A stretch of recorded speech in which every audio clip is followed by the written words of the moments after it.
This is what happens when you don't pay attention. There was an update 5 hours ago. Update 22.4 landed. I have no excuse. I was busy doing something else and I just didn't get a chance to come on to see if there was an update because it's Thursday.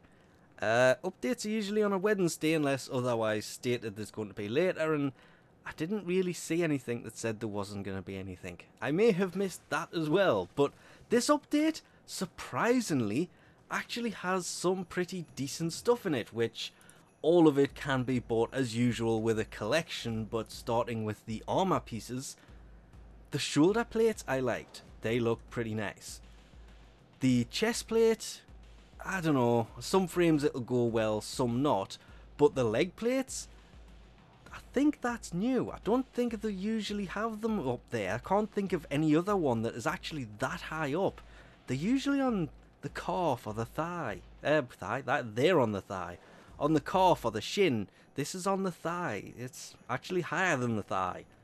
That's really high up, which had me thinking maybe one day they'll actually add a slider for armor so you can move them up and down. Just for the legs. The arms wouldn't really be a shoulder plate if you had it on your hand, and that would just look kind of weird. You never know, it might happen. But there are of course 2 new weapons. There is a new polearm that, well, let's be honest, that looks lethal. It really does. Not that bad damage wise. Seems to be more of a status based weapon. 1.17 attack speed. This thing could be pretty lethal.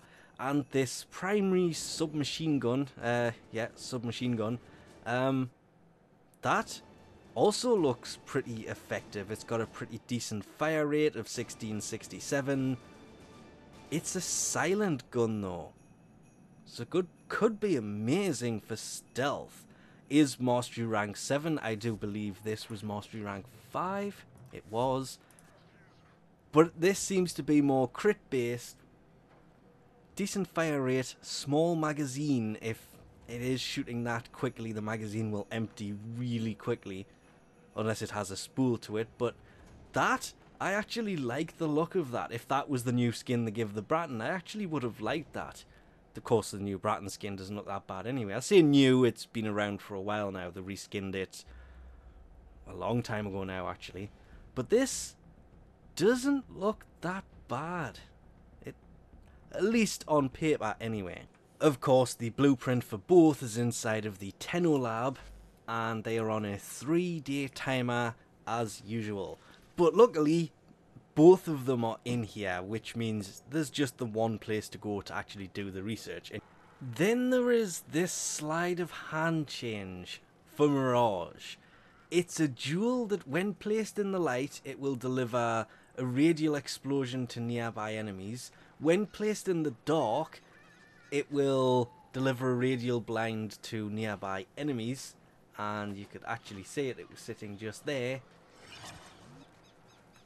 Actually, can't see it at all. It's like a mini disco ball. Placed in the dark, placed in the light. And you can have both out at the same time. That's actually, it's added a new part to her sleight of hand, which is actually going to be very useful. And what this is it's a jewel that attracts nearby enemies to it. And the best thing is, as you can also see, you can place it at distance. I've no idea where that one went. Oh, no, it's actually over there in the darkness. That is quite a distance, actually. I didn't think it would go that far. What about all the way over there? Wow, that is actually an insane distance to these. It will also it will be auto-destroyed if they are unused after 20 seconds. Hence the reason they keep destroying themselves. That one's gone. That one should have gone. And that one... Hang on. That one shouldn't have gone already. Nope, it's gone.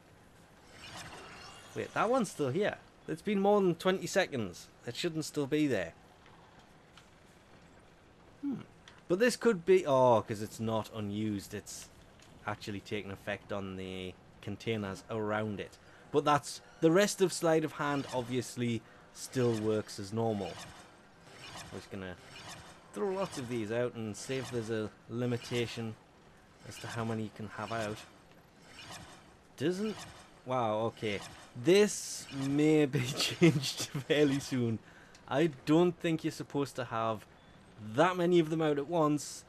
That is not going to do wonders for people's graphics cards, because there's just lots of them, and it does look like they've got lots of pixelation to them. But it's another decoy, kind of like Loki's decoy is, that attracts enemies, and it is generally just going to make it fairly useful for a lot of different things. These ones are gone, these ones aren't. Which of course lands more theory to the rumour that, well, Mirage is going to be the next Prime.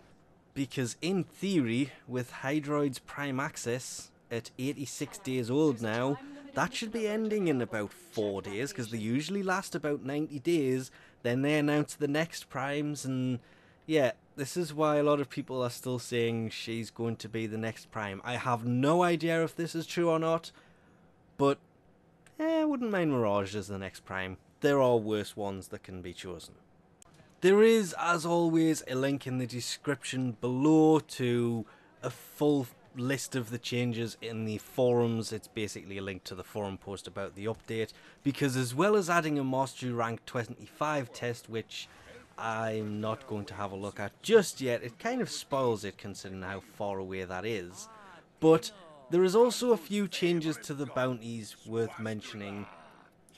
Whereas the tier 3 and 4 missions, which, that scroll, is basically, and this is where things get really weird, because it says bounty lenses are now rewarded less frequently as tier 3 and 4 bounty rewards. That's not these missions, that's these missions. That has 4, that has 5, and that has 5 parts to the bounty, and it's level 3 and level 4 mission within those, I'm assuming, because I will admit, after leveling these guys up, this guy up for the past 2 days, obviously not yet because it has just updated, and doing this one quite a lot, I went back and I did these two, and yeah, I just got a ton of lenses, and they're just normal lenses, not even greater ones. So that is actually a huge improvement, and there was also a fix for the capture enemy not being able to be captured, which is obviously a huge thing if you've ever had that one, where the capture guy's just running away and you take him down and he phases through the floor. That's an old problem that's been around for since before the Plains of Eidolon was even a thing. So we'll leave this off here for now. Thanks for watching, and I'll catch yous next time. I have no standing in this whatsoever.